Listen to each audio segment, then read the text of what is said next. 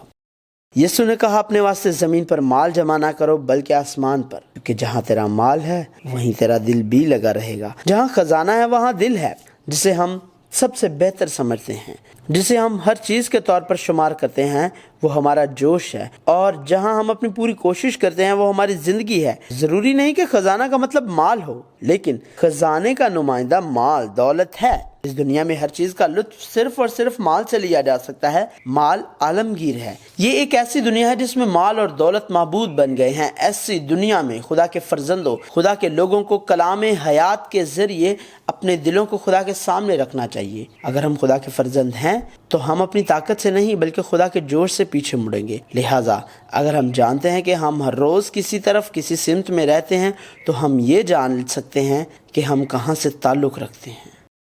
آنکھ بدن کا چراغ ہے۔ یسوع نے کہا بدن کا چراغ آنکھ ہے، پس اگر تیری آنکھ درست ہو تو تیرا سارا بدن روشن ہوگا، اور اگر تیری آنکھ خراب ہو تو تیرا سارا بدن تاریک ہوگا۔ پس اگر وہ روشنی جو تجھ میں ہے تاریکی ہو تو تاریکی کیسی بڑی ہوگی۔ آنکھیں اور دیکھنا یہ اہم ہے۔ سننے یا چھونے سے کہیں زیادہ اثر دیکھنے میں ہے۔ جب شیطان نے کہا بلکہ خدا جانتا ہے کہ جس دن تم اس سے کھاؤ گے تو تمہاری آنکھیں کھل جائیں گی اور تم خدا کی مانند نیک و بد کے جاننے والے بن جاؤ گے۔ حوا نے درخت کو دیکھا اور دیکھا کہ درخت دیکھنے میں خوشنما تھا۔ اسی لیے یوحنا رسول حوالہ دیتا ہے کہ جو کچھ دنیا میں ہے یا جو کچھ اس دنیا سے تعلق رکھتا ہے آنکھوں کی خواہش کی طرح ہے۔ ہمیں یاد رکھنا چاہیے، یہاں تک کہ جب شیطان نے پہلے یہ کہتے ہوئے اگر تو جھک کر مجھے سجدہ کر تو یہ سب کچھ تجھے دے دوں گا، نیچے زمین کی تمام قوموں کی شان و شوکت کے لیے یسوع کی آزمائش کرنے کی جرت کی، تب اس نے تمام اقوام اور ان کی شان و شوکت دکھائی۔ شیطان بھی جانتا تھا دیکھنے سے متعلق کتنی بڑی آزمائش ہے۔ دیکھنے کے بعد آزمائش پر قابو پانے کے لیے جنگ میں جانے سے زیادہ بہتر ہے کہ دیکھے بغیر جنگ میں نہ جائیں، بلکہ پہلے اس کی بادشاہی اور اس کی راست بازی کی تلاش کرو۔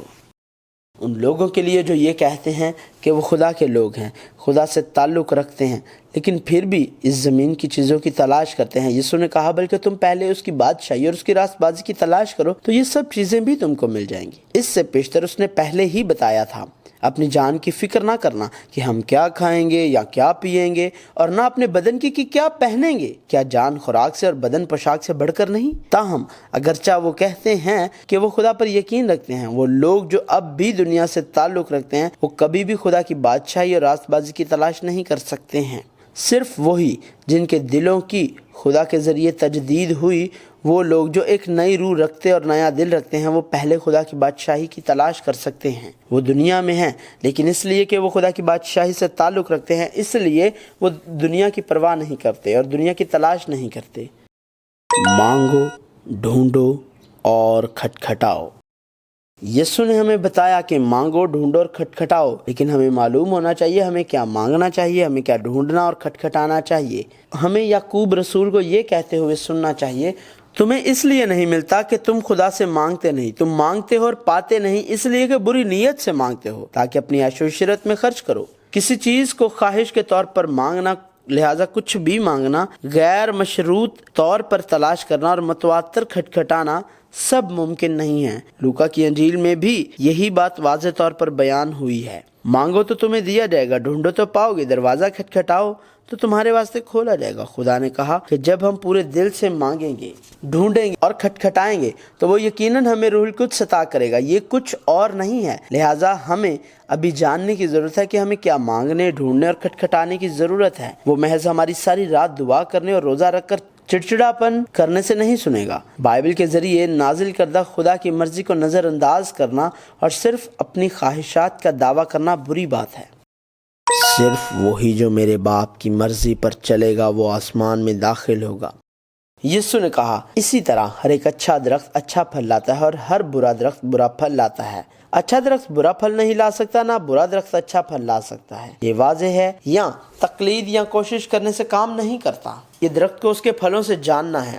اس سے کوئی فرق نہیں پڑتا کہ آپ اسے الفاظ کے ساتھ ثابت کرنے کی کتنی کوشش کرتے ہیں۔ وہ لوگ جو یسوع کے ساتھ جڑے نہیں ہیں وہ یقیناً خراب پھل لائیں گے۔ ظاہری طور پر ہم تقلید کر سکتے ہیں، لیکن خدا جو مرکز کو دیکھتا ہے اور یسوع جو انسان کو اندر سے جانتا ہے، خدا جانتا ہے کہ مقصد کیا ہے اور حتمی خواہش کیا ہے۔ خداوند چلانے کا مطلب یہ نہیں ہے کہ آپ آسمان میں داخل ہو سکتے ہیں۔ صرف وہی لوگ داخل ہو سکیں گے جو آسمانی باپ کی مرضی پر چلیں گے۔ یسوع کی تشریحی واعظ۔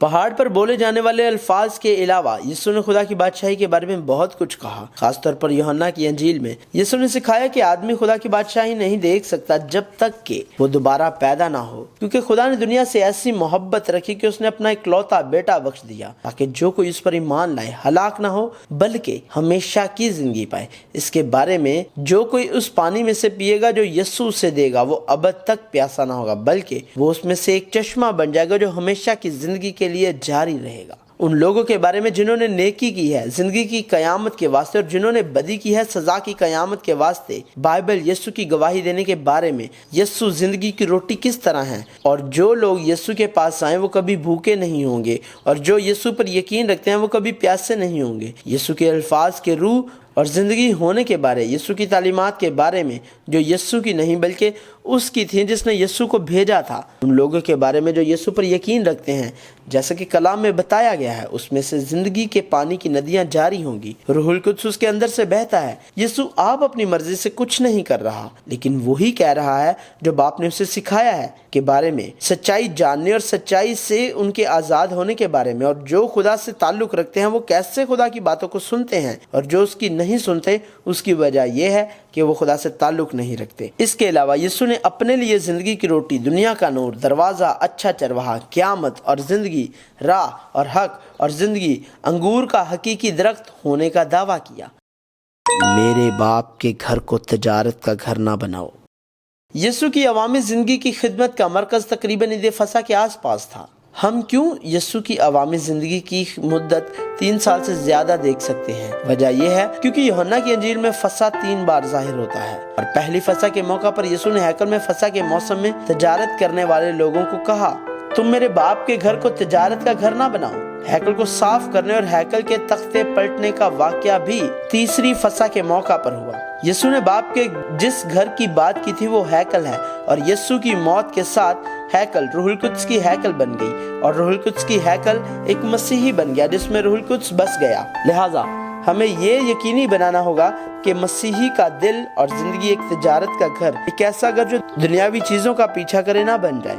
یسوع جو صرف ایک ہی راہ، صرف ایک حق اور صرف ایک زندگی لے کر آیا تھا، خدا کی بادشاہی کے طور پر خدا کی بادشاہی کی تبلیغ کرنے آیا تھا۔ یسوع کی وجہ سے، یسوع کے وسیلے سے ہم خدا کی بادشاہی میں جا سکتے ہیں۔ یہی واحد راہ ہے۔ یسوع کی وہی کہانی، خدا کے جوش کی وہی کہانی جو اب سایہ نہیں بلکہ خدا کی بادشاہی کی بادشاہت ہونے کی حقیقت بن گئی ہے، جاری ہے۔